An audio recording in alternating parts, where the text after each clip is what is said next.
speak, then you feel free to do so, and that will be fine.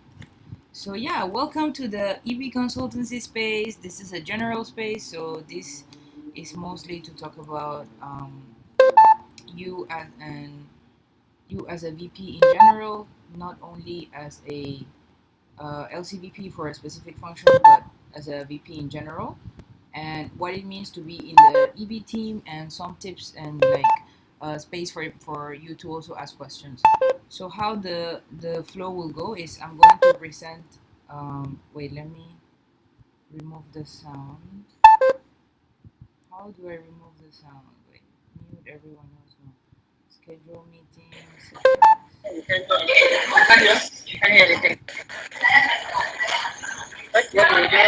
I downloaded the thing. I think I can hear now, but I want to stop it. Okay, can you hear me or no? You can, right? Okay, great. So how the space is going to go is I'm going to give you some information about what it means to be EB, and then at the end I will give you a space for you to ask questions, and then I will answer them. So to start, what is EB role? So if some of you or all of you have already checked the booklet of EB applications, there are some things like around 5 different parts of your EB role.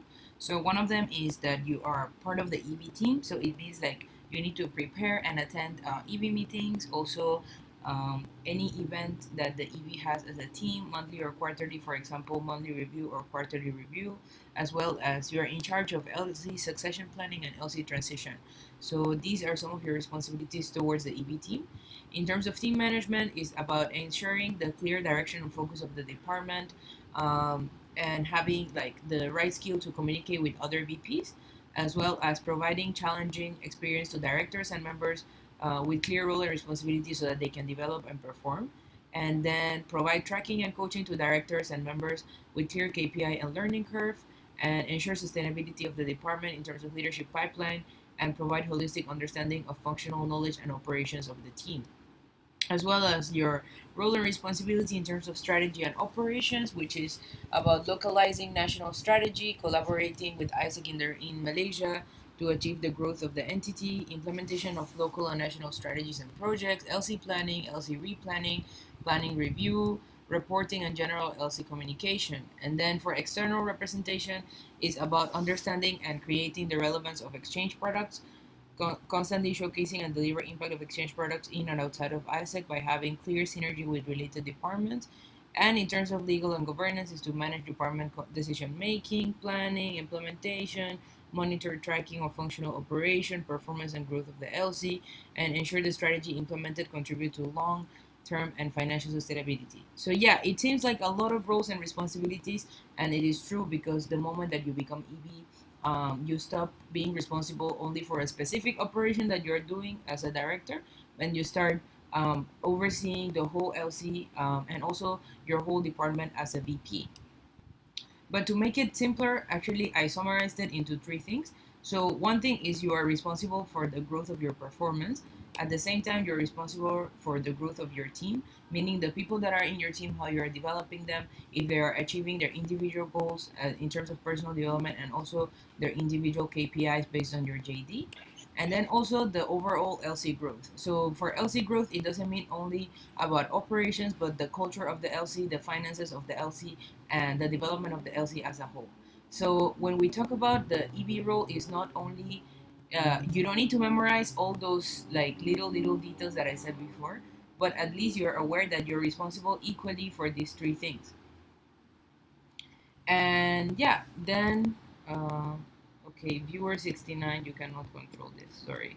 Yeah, and then when we come into when we put it into perspective, actually the team growth will always be able to lead to the performance growth, and that will lead to the LC growth. So that is how you need to see it, so that you can make sure that you focus on the main thing as an LCBP, which is the growth of your team. And the growth of your team means 2 things. One of them is that the people are developing, and the second thing is that the people are achieving their individual goals. And why am I stressing on the fact that the main responsibility is the team growth? Is because a lot of times, as LCVP, we don't really take that much care about the development of our members, or we don't take much care about everyone in the department actually performing. And then we just track people, or we just push people to perform without actually allowing them to know that this is the way that they're developing. And also we don't make sure that our directors itself are doing the same thing with their members. So there's a reason why as an LCVP you have directors and directors have members, and that structure should work. And that is why focusing on team growth will lead to performance and to the whole growth of the whole LC in general. Yeah, so let's go one by one, each part by each part. And please, someone there is not muted. Can you mute yourself? Eva, What? Eva, some of them cannot hear you. How do you know? Because they are writing in the chat box. Where is the chat box? Okay, do you hear me now?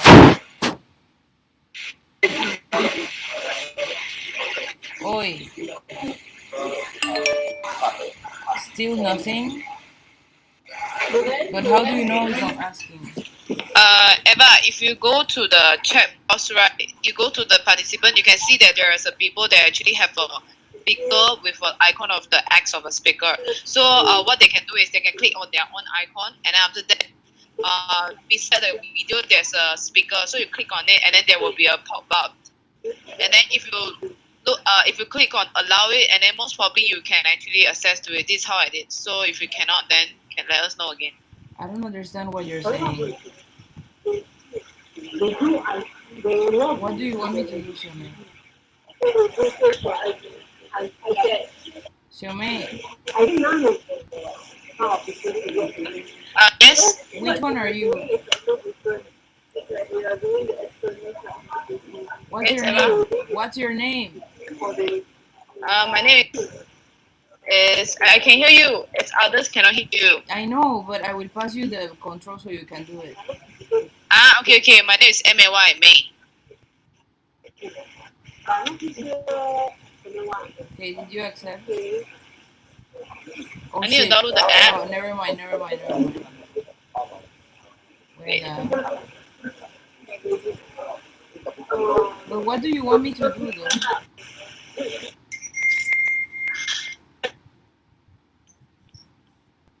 Hey, what's happening?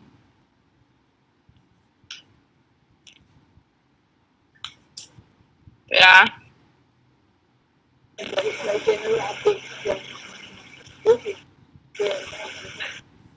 Everyone else is now muted. Everyone else is now unmuted. Hello?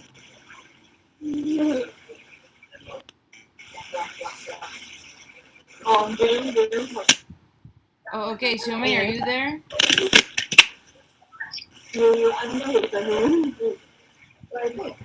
Hello. May. Okay, I will give you control over my laptop. Can you do it now? Hello.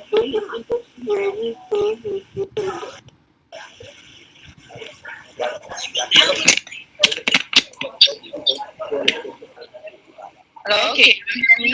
Yes, use my laptop. Yeah. Okay. Eva, you need to do your thing. Okay. So if you step on this slide.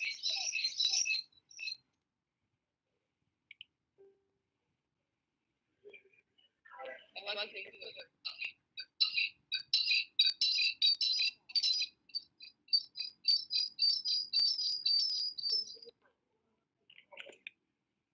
So loud.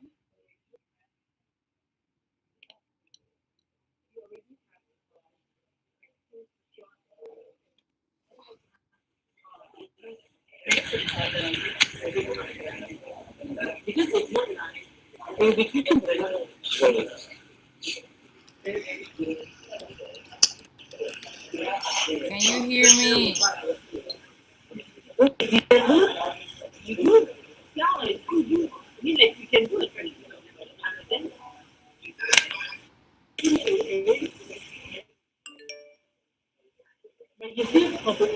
Okay, can everyone hear me now?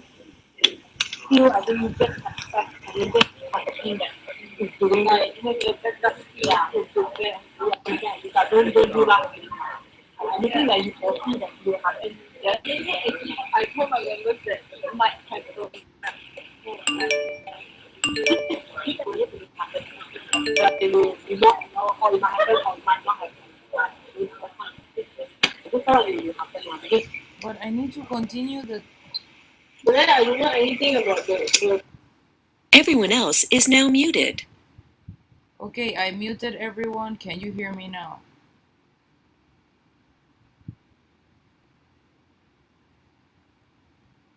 Yes? So everything is happening because people are not muted. Oh my god, I'm so sorry. I'm new to this platform. I don't know how it works. I'm sorry. Okay, great. So that's amazing. You can hear me now and you can see my screen, right? So everything is perfect.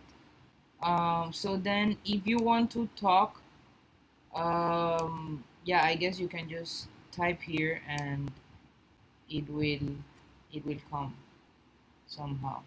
Yeah. Okay, everyone can hear. Thank you for letting us know. Let me close this. Now, if you really want to talk, just yeah, just say it, and then it's okay.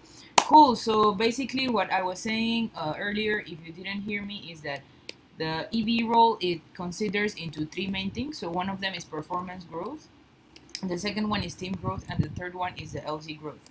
And by ensuring the growth of your team, and then the growth of your, then that will ensure the growth of your performance, and that will ensure the overall growth of the LC.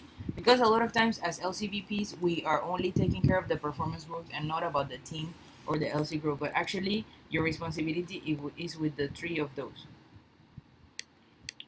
So who's this person who cannot hear me?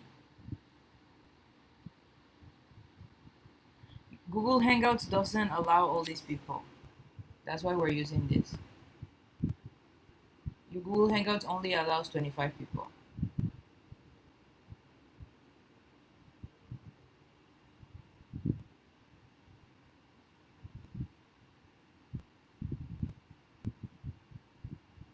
Okay, so I'm just gonna move on.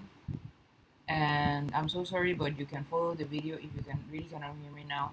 I will move on because a lot of people actually said that they can't hear me properly, so I will just move on now. Can you hear me now?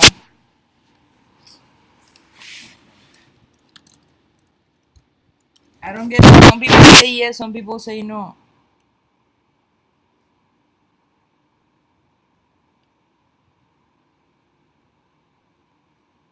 Okay, later you can give me feedback about what meeting to use, but now I will finish the consultancy space, and if you cannot hear, then you can just follow the video later.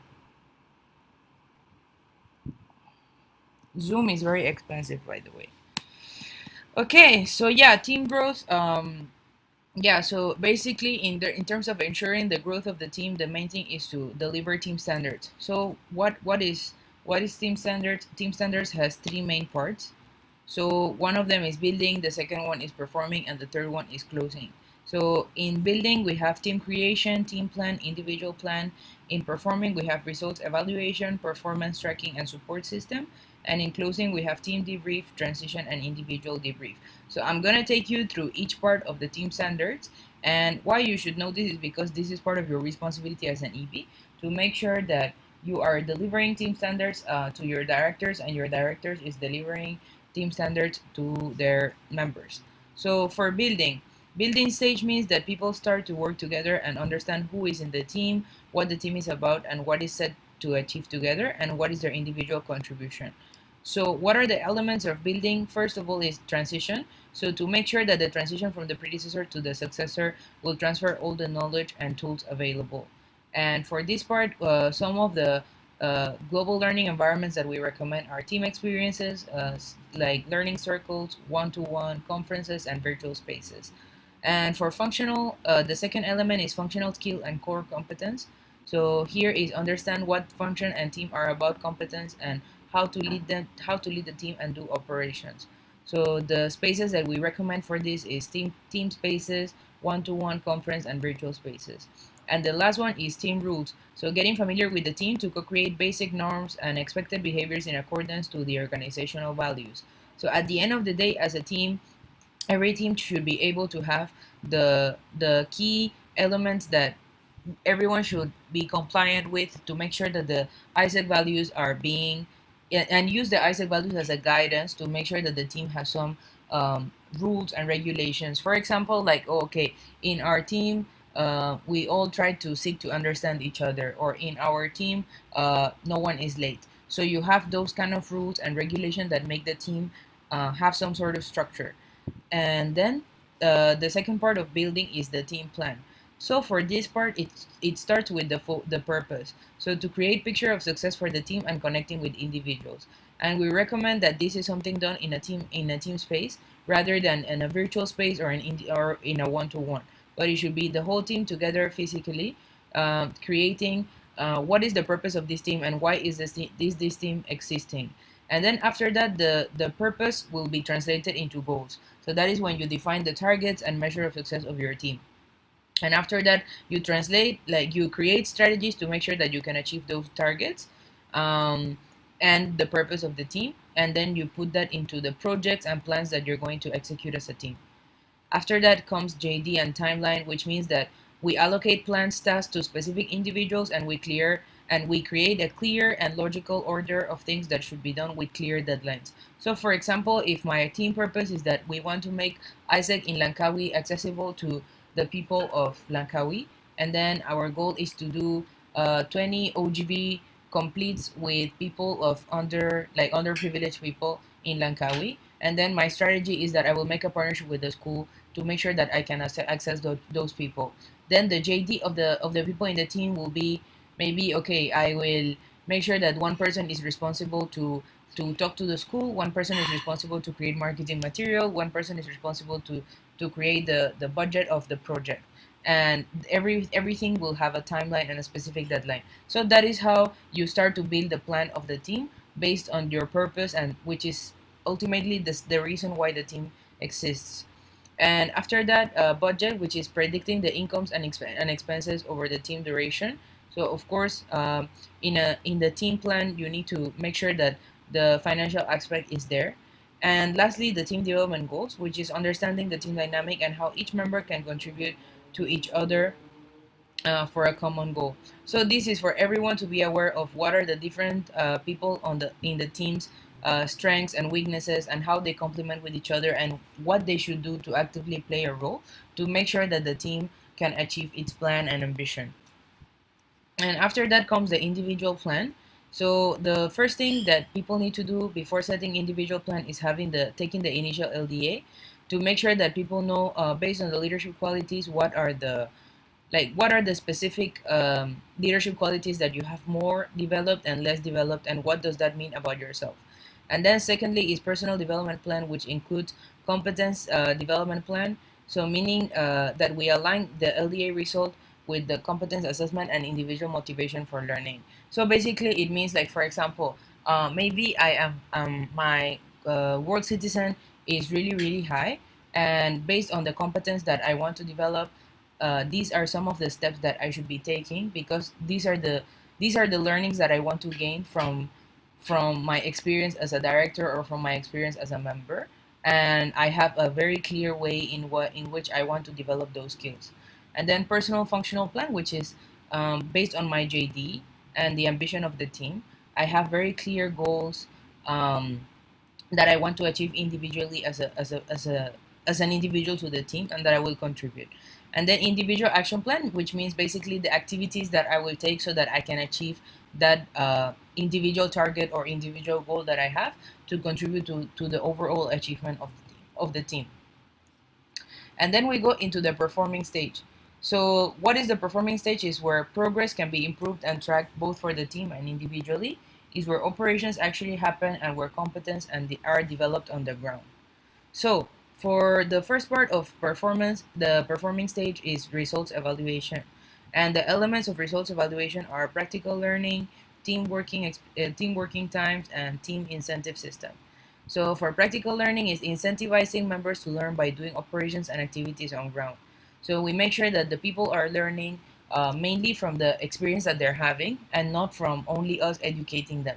But we encourage people perform and involve themselves on the operations, involve themselves on the activities of their JD, and that is how we facilitate their learning by providing them with that outer journey and that experience.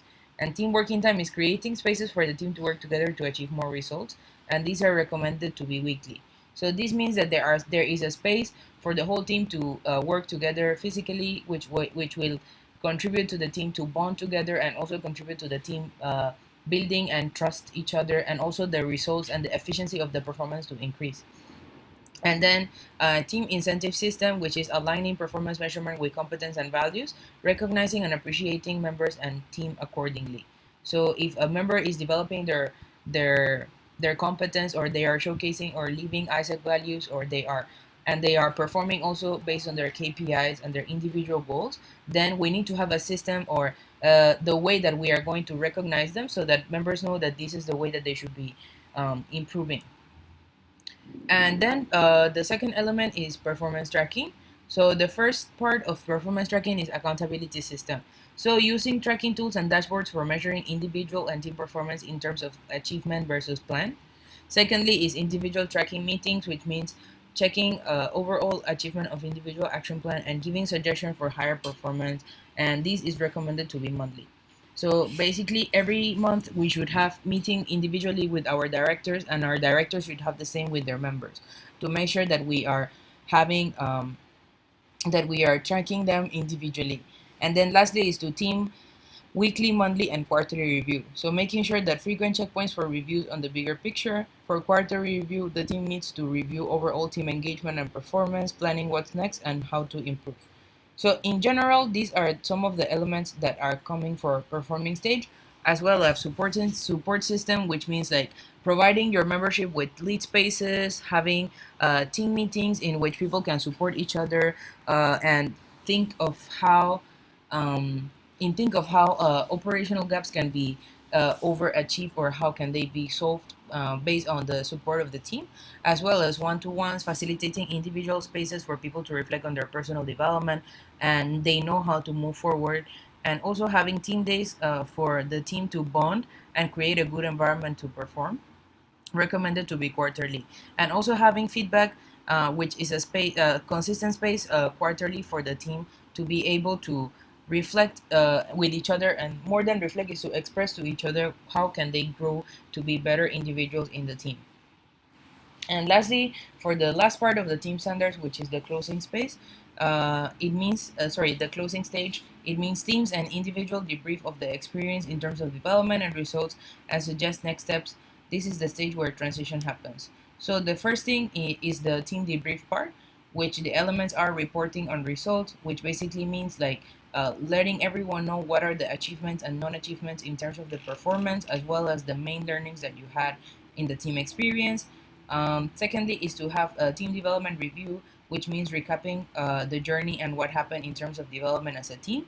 And lastly, feedback, which means giving and receiving individual and team feedback.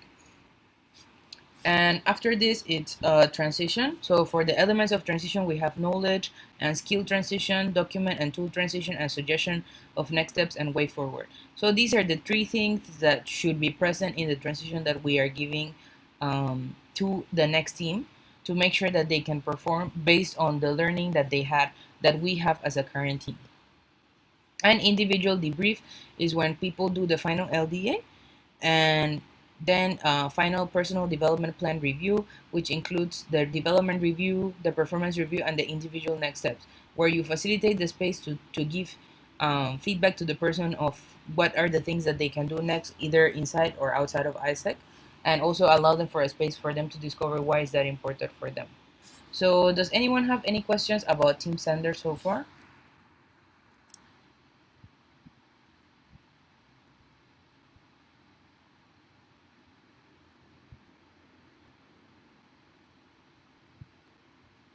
If you don't have questions, you can say cool or say no, I don't have questions.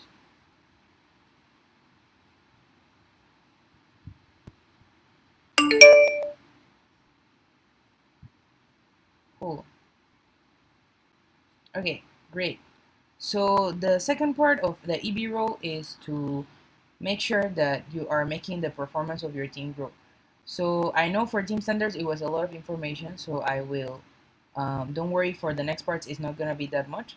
But yeah, for performance to grow, there are three things that you need to make sure that happens. First of all is to manage your timeline, to make sure that you understand your timeline and you manage it properly. Because a lot of times the reason why we're not performing right now is because we didn't manage the timeline correctly, or we don't even know what is the timeline and why is it important to make sure that it's happening how it's supposed to happen, and to understand that we don't have control over the global timeline as well.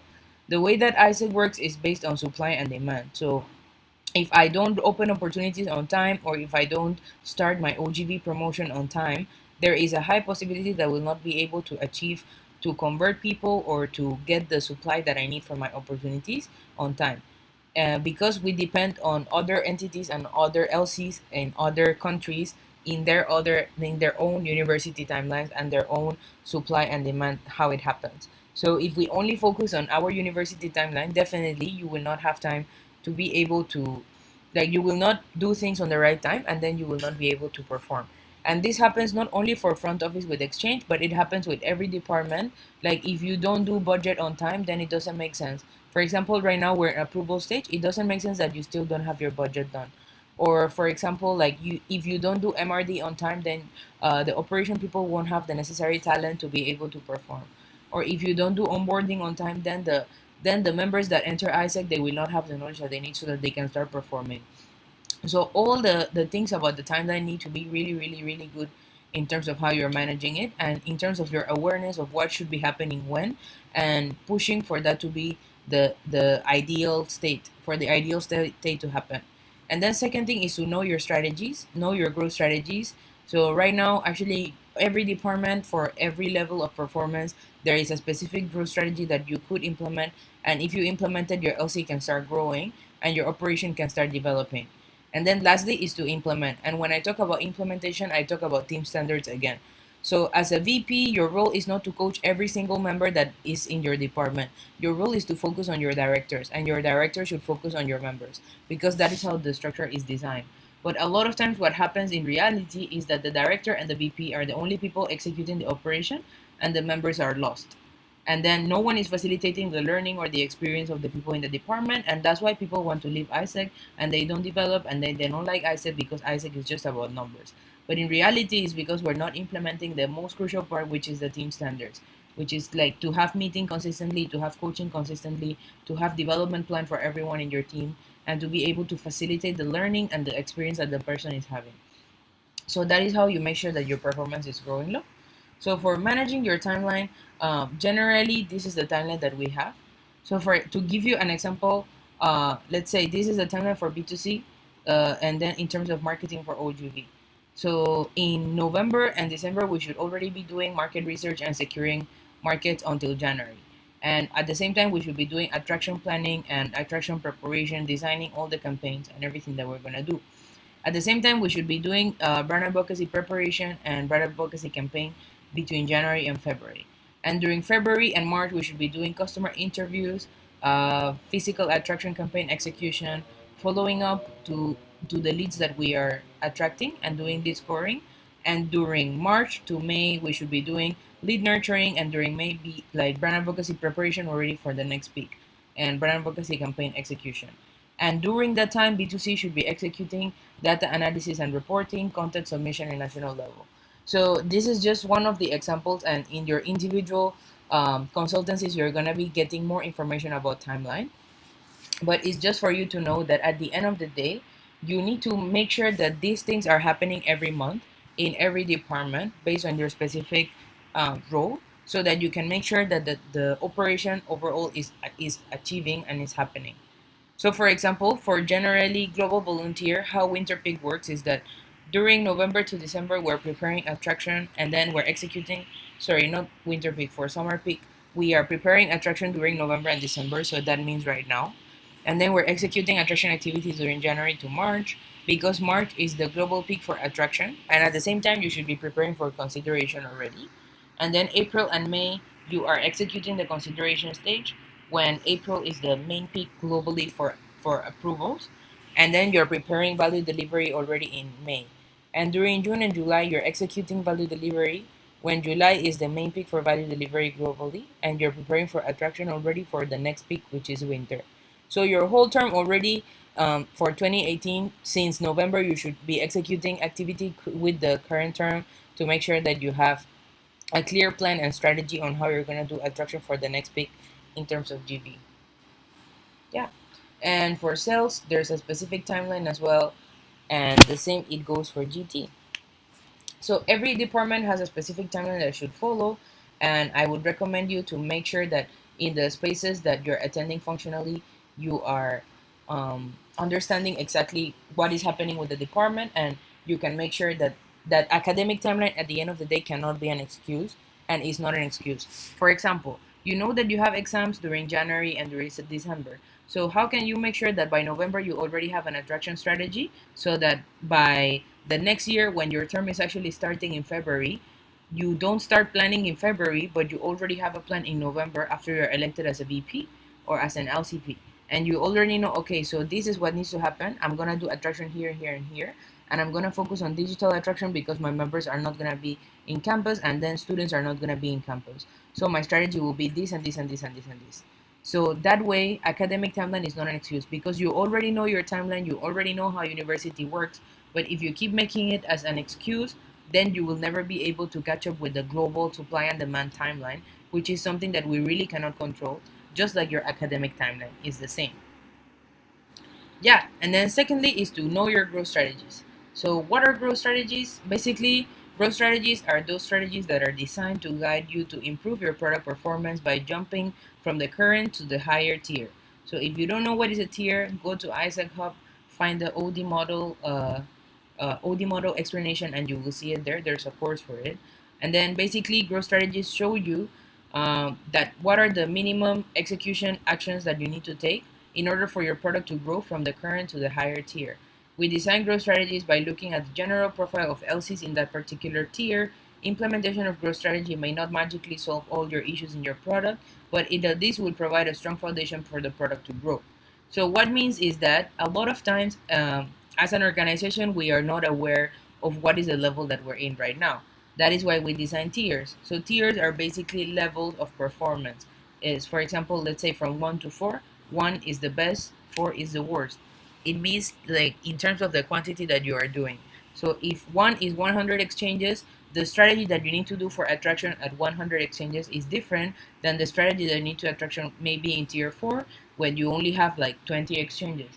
So in that sense, you need to be very clear about what is the stage of your product and based on that how you should change. And that is not only for the operation department, but also what kind of education should my member have if my product is in different stages, or what kind of financial management strategy should I have? Like, should I be focusing on investment or should I be focusing merely on the control of my expenses? Or how many, like, how much is it okay for me to invest, or how much do I expect my product to profit based on the level of performance that they're having?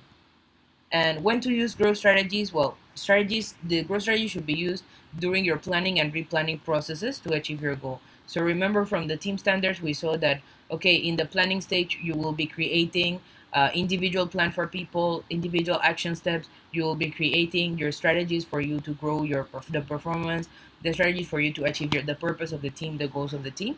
That is when you use the growth strategies. You refer to them as a framework and a guideline to let you know the bare minimum that you should be implementing in your department.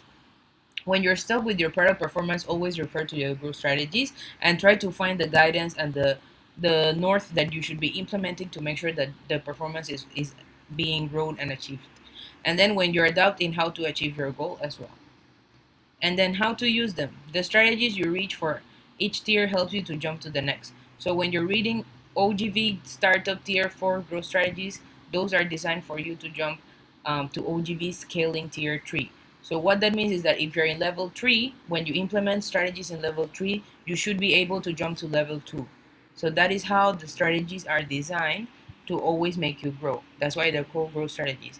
And actually, there's a very nice and comprehensive framework that you can use that I attached the link in this part. When you see click here for more information, if you click, you will go to a PDF that has all the growth strategies and everything that should happen in different departments for products to be able to develop and grow in different levels of the organization. And then the last part of LC role is to make sure that the last part of the EB role is to make sure that your LC is growing. So what does it mean? Is act based on your ownership for the overall LC development. So one thing is that you need to make sure that your behavior as a VP and the example that you're giving to your directors and to your members is actually enhancing ISEC values as the main driver of the culture of your LC. So for example, if you go and read the ISEC values in the ISEC way, and you see the activating leadership means that we encourage people to perform every day, or for example, that striving for excellence means that we strive to perform in the highest of quality in everything that we do, or acting sustainable means that we're always thinking about the future generation. Question yourself as you are you as a person right now in your LC living up to those values, and as a VP, do you think you can do that, and what are the kind of spaces or recognition or incentive system that you're going to create for your EBs for your directors and your members to also do that, and not only care about your own department but generally what kind of culture the whole LC is having, because at the end of the day all of the results of your work will not even happen in your term, but it will happen in the term after you. So the culture that you set for your LC, the rhythm that you set for your LC, the behaviors that your LC has is really, really important. And it's not only the responsibility of the LCP and the VPPN, but every person that is leading the LC, which ultimately will be you if you're elected as an LCVP. And then second thing is to get involved and think like an owner. A lot of times when people from other departments are reporting, then we don't really care. For example, something super typical is like PM is trying for us to do one-to-one, or for us to do PA, or for us to do education L&D and all these trackers, and then we don't understand why, so we just get angry and we say this is not relevant, this is just more work for me. But if you think like an owner, think like someone who owns the LC. Imagine you are the person that is responsible for everything that's happening in your LC. Instead of getting angry and frustrated, the main thing that you can do is to go and try to understand and provide feedback for the LC to improve. And not only in this specific example with PM, but in general, like if you see that other department are maybe they are not performing as they should, or you see that there's something that can help them, provide, like, involve yourself a lot, try to understand what's happening and provide feedback to your teammate and support each other as fellow VPs that you are, to make sure that the whole LC is growing. And the last thing is to really put the vision first, and the purpose of the team first. Like for example, if in my team, in the MC team, our purpose is to unleash the people and ignite the impact. So it's very clear for us that everything that we are doing will make sure that I'm unleashing the people of ISEC in Malaysia to be at their best version. It means that in a daily basis, I need to challenge the people around me. It means that on a daily basis, I can make sure that the people around me are being developed and are conscious of their growth and their development, because only when I can unleash the people of the organization, then we can ignite the impact that we can create in terms of how much exchange we do, in terms of how good that exchange is, and in terms of how much we are developing leadership. So for me as an MCP, I have it very clearly, and that is when I use that to drive my team and to make sure that my team is achieving the purpose and the vision of the organization. When I talk to my VPs and they tell me like, oh, I cannot do this, or I'm frustrated about this strategy that is not happening, how can we make sure that we're reminding each other about peace and fulfillment of humankind's potential, about every youth in Malaysia is actively involved in building a united nation, or whatever vision that your LC is upholding, whatever statement or dream that is moving your LC, you as an LCVP are responsible to put it first, and to make sure that the decisions that you're making are not about you, but are about the people that you are leading, the people that you are serving, and the people that this organization is serving, as a leadership provider for young people and for Malaysia. So yeah, in that sense, it's very important to always put the vision first, and not our ego and our own like selfish ambition, but the what is the best thing that we can do to make sure that we can achieve the overall vision for the entity. Yeah. So now is the space for questions and answers. If you have any questions or doubts that you want to ask about being EB or the EB life or EB role, and then I will be happy to answer you. We have 20 minutes for that. And you can type or you can talk as well.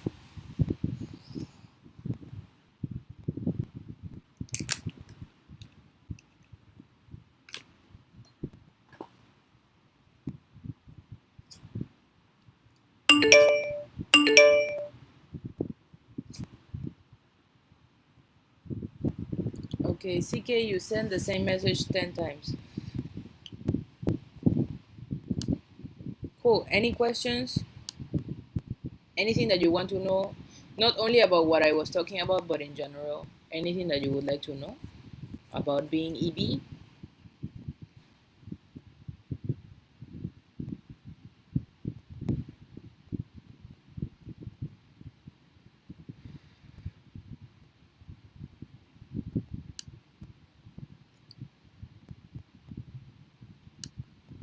Yes, you will have output. I will send you a PDF and a video. Like I'm recording right now the presentation.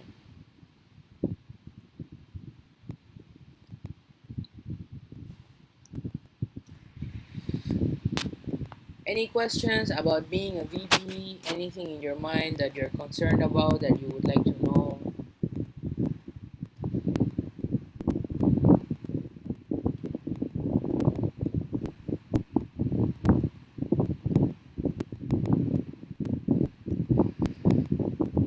If you don't have anything, you can put a wave and it will make it easier for me to know.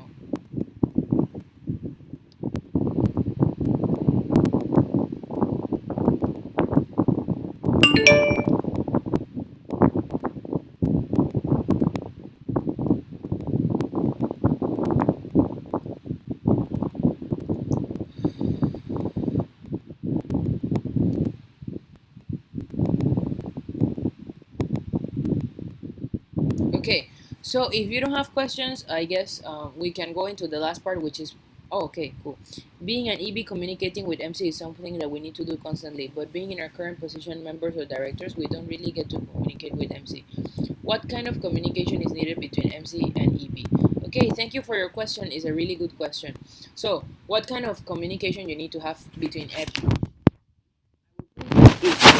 so one of them is to one is receiving and one is giving. So in terms of receiving, right, because the thing is like how MC works is that MC role is to make sure that we can provide you with education spaces like this, for example, or education on terms of strategy or building your skills and building your development as a VP or as a member or as a director or as an LCP. And a lot of times we communicate a lot with LCPs to make sure that they have the right skills and development so that they can drive that down to the different layers of the LC. So in one hand is like understanding the role of MC, which is to provide knowledge, to provide resources. And for LC side, at the end of the day, for an EB, you are the person that understands the operation in your LC the most. You're the person that understands the issues and the issues and the problems that are happening in your LC. So being very responsive and being very like proactive to provide feedback to MC about what MC is doing is very important from an LCVP perspective, because if you do not provide feedback or your own perspective about what MC is doing, then MC cannot improve in fulfilling their role. And if you, for example, like attending meetings, attending like summits, attending conferences, or just being very close with your MCVP will allow you to understand more about the own direction that you should be taking, and also will allow the MCVP to learn and improve in the way that we are performing as an MC. Because we are here to serve you and to make sure that you have everything you need so that you can create impact in your local community, and so that you can make sure that your members are developing and are achieving their individual goals. So that is why from your own part is about being proactive to like provide the feedback and the perspective from LC side. Yeah. So did I answer your question?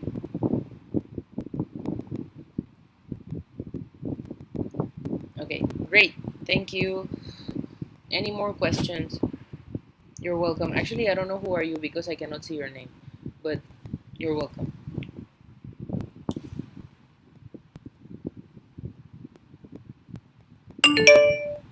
In a team, my different kind of working style and characteristic. Based on your experience, what are the role of an EB should take in order together to work well in a team, but at the same time not simply follow whatever the leader or the team might say?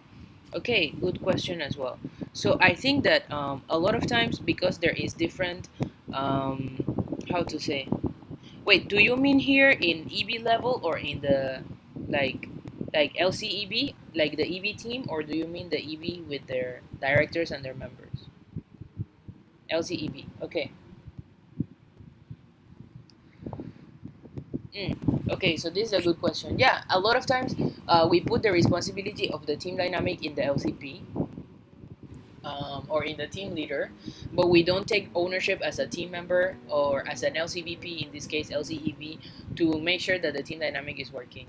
So remember in the beginning I was saying like team development plan in team standards in the building stage, like we are clear on how our what are our strengths, what are our weaknesses, and then we are actively communicating with each other and actively trying to play a role. So from an individual perspective, if I'm, for example, LCVP, let's say OGV, and the LCVP marketing is like doing or not doing X or Z activity, and I know, for example, the maybe the VP marketing is really creative and they have a lot of ideas and a lot of things they want to do, and as an OGV I'm really good at implementation.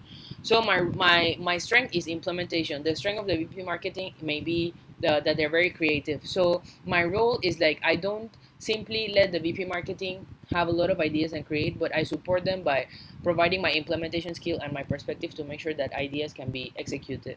So in that sense, is like being very aware of your own strengths. Second thing is like to really care about everyone in the team development. So communicating and building connection with everyone in the team and understanding what are their personal development goals and the things that they really want to improve, the learning that they want to gain in the EV experience, and understanding what is my role as a teammate to make sure that that is happening.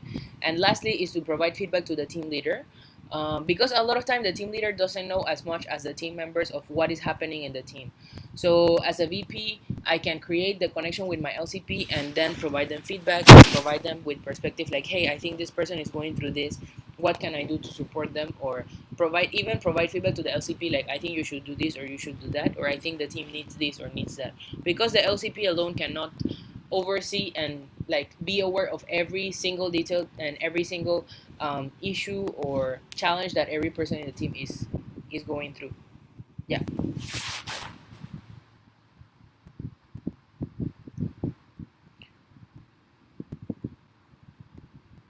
How does an EV ensure that at some point they don't overpower the team member? Hmm. What do you mean by overpower?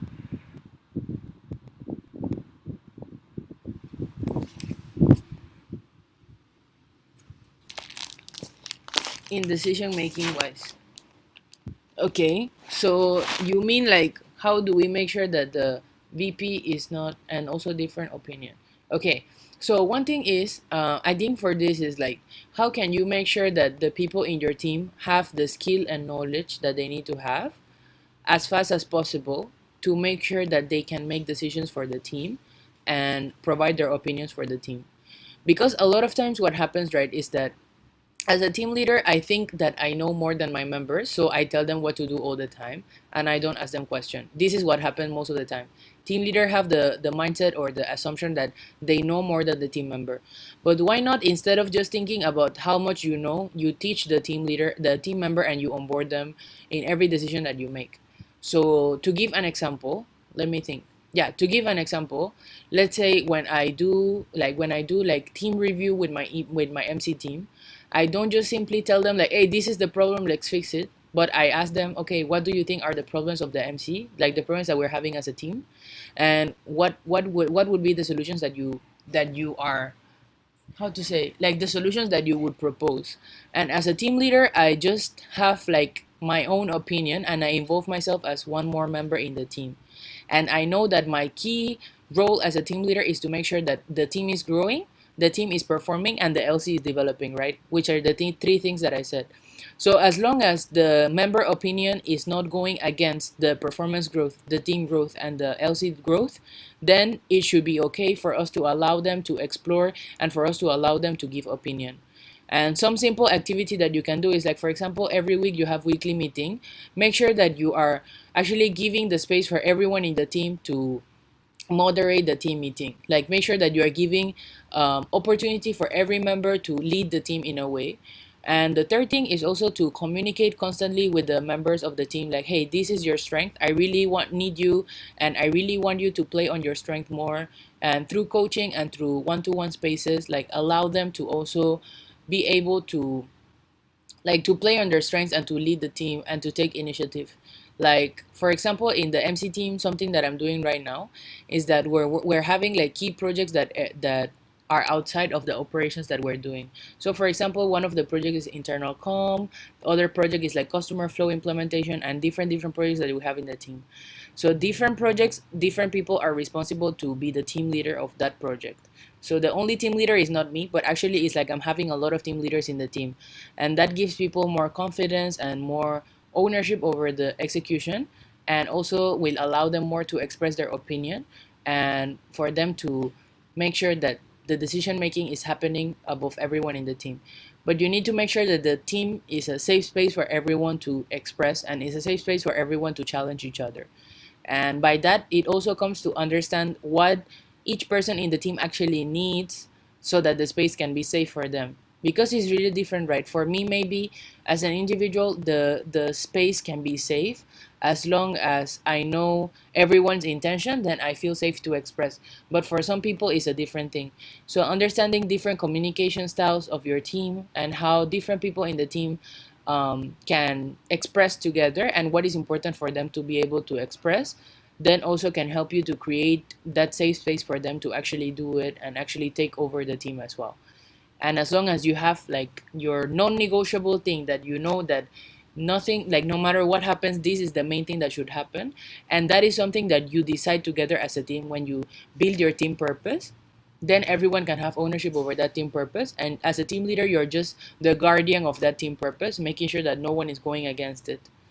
So if no one is going against it, then it's okay for everyone to take the lead and make decision on specific strategy or specific action step that need to be taken. Yeah.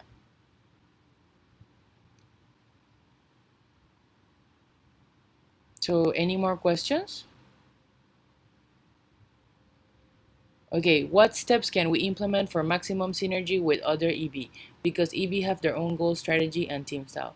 Okay, so about synergy specifically, you will be knowing in the functional spaces, in the functional consultancy.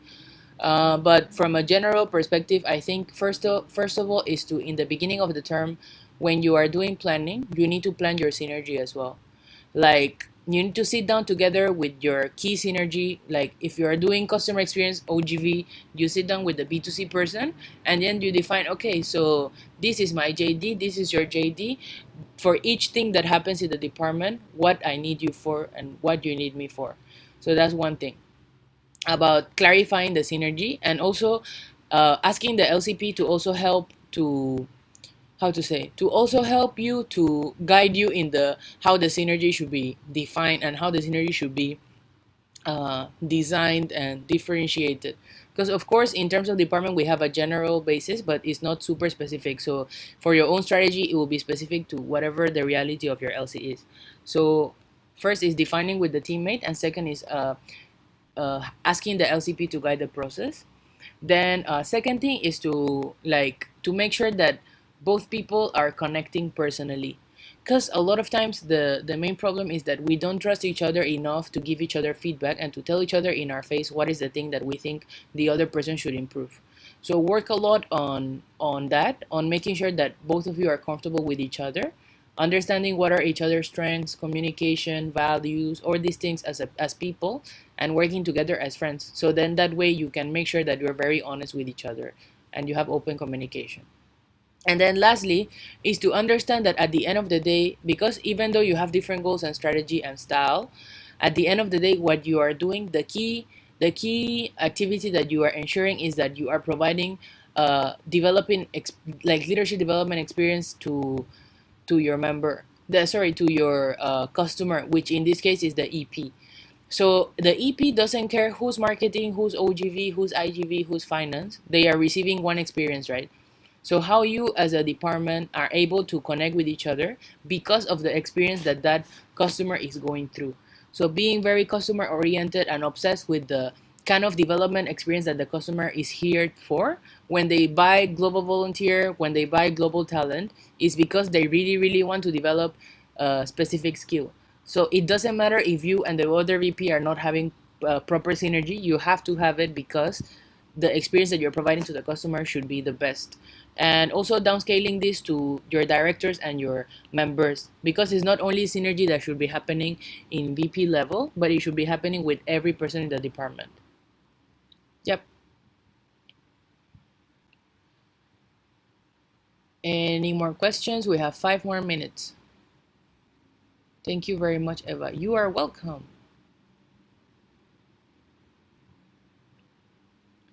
Any more questions?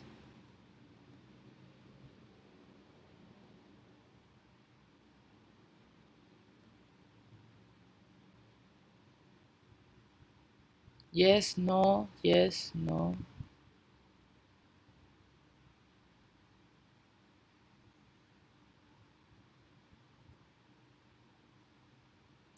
How to keep your members feel relevant on what they are doing.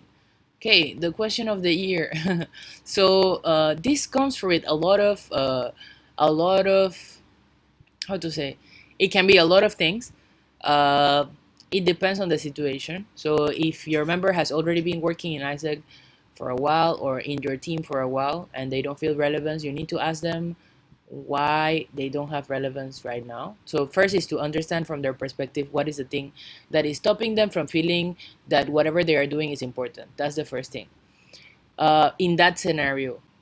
But from a general scenario, let me bring you back to team standards, because at the end of the day, that answer is there. So when you see here, I think is the individual plan. Yeah. So when you have here, you see that person has a personal development plan, which includes competences that they will develop, their functional goal, and the individual action plan. So yeah, at the end, maybe team standards seems to you like something that is very technical, but actually it is exactly what people need to make sure that they feel that whatever they are doing is relevant to them. Because most of the time people join Isaac because they want to develop something and they want to learn something. But a lot of times we just ask people to work and we don't facilitate the process of them learning. For example, how can you make sure that, for example, in every EB meeting, in every in every team meeting that you're having, let's say with your directors, or in every coaching, can you ask them one question very simple, like, how did you change this week and why did you change? Like, what is the task that you did, or what is the challenge that you went through that make you change, and how did you change? So every week, every member of your team will leave the team space or the coaching or the team meeting, being very aware of how the challenging environment is actually developing them and is actually making them achieve their learning that they want. Or for example, like to give you an example, a lot of times people in my team, one of the things they really want to develop is that they want to make sure that they can communicate with people better. And then any day they can come like, oh my god, I don't know how to make people do this, or I don't know how to clarify this to people. And then I say, okay, but this is what you came for, right? The thing that you came for is that you want to know how to, you want to learn how to communicate with people. So as a team leader, you need to, like, you need to memorize and to know exactly what is the learning that each of your member want to have, and to always connect that with the work that they are doing, because that's what people come here in Isaac for. People come to Isaac to gain something and to learn and develop themselves, right? And at the same time, it's like they need to learn and they need to know that growth is pain. And at the end of the day, if I'm not contributing, I'm not going to also develop myself, because development only comes from challenge and like that tough space. And then the second thing is in terms of the team purpose, creating a picture of success for the team and connecting with individuals. Connecting with the individuals is very important. When you are having the creation process of your team purpose, it needs to be very clear how that means, like how does that connect to whatever each individual purpose of your team, so that the people in your team, when they are achieving the team purpose, when they are achieving, let's say, executing their individual action plan, executing strategies and goal to achieve goals, is because it's something that really matters to them personally. So for example, if you have 5 people in your team and you want to make, let's say, global volunteer very accessible to the people around you in your community, and that they need to be clear how that matters to them as a person. Like for me individually as a person, the main thing that really matters to me is empowering young people, So of course, when I think of making sure that we can grow our exchange performance, I know very clearly in my mind the connection with, I know that when people go on exchange, they will be developed and they will be empowered to contribute to the society. So that is how, for me as an individual, since I joined ISEC until today, I find relevance in everything that I do. Because since the moment that I joined, I was very clear on what matters to me individually, matters to the purpose of the organization as well. And that's why I'm here and I'm here to stay. So it's the same thing. How can you as a team leader make sure that every individual's purpose is connected to the team purpose? And the first thing that I told you, which is that they know that everything that they are performing is allowing them to gain the learning that they came for. Yeah. So right now it's 10:01 already. So I think that we are done. I'm going to leave my WhatsApp number here. 01733274112. Yes, and my email. Oh wait, president@isec.my. So if you have any more questions, you feel super free to text me or send me an email. And also, I think I can give you my Facebook profile. Wait, I can give you my Facebook profile, and that way you will be able to, yeah, to contact me if you have questions that maybe we couldn't answer in this chat. You can add me in Facebook and tell me anything that you need, any questions that you have. If you want to have a one-to-one call or something, and there are more things that you really want to talk about, feel super free to do it. I want to thank you very much if you are thinking of applying for VP. That is super amazing. I'm super proud of you already for taking that bold step and having ownership over ISEC in Malaysia, and also for your own development. I hope that I really wish you all the best throughout the selection process, throughout the VOC, throughout everything that you're going through. And always contact me or the MC team for anything that you need. With the output I will be sending, I will also send a form for you to provide feedback for this space. So do please provide the feedback right away, because we really need it so that we can improve in the following days of the week. Because every night we're gonna have different consultancy spaces. So yeah, that's all. Thank you very much, everyone, and have a nice night. Bye bye.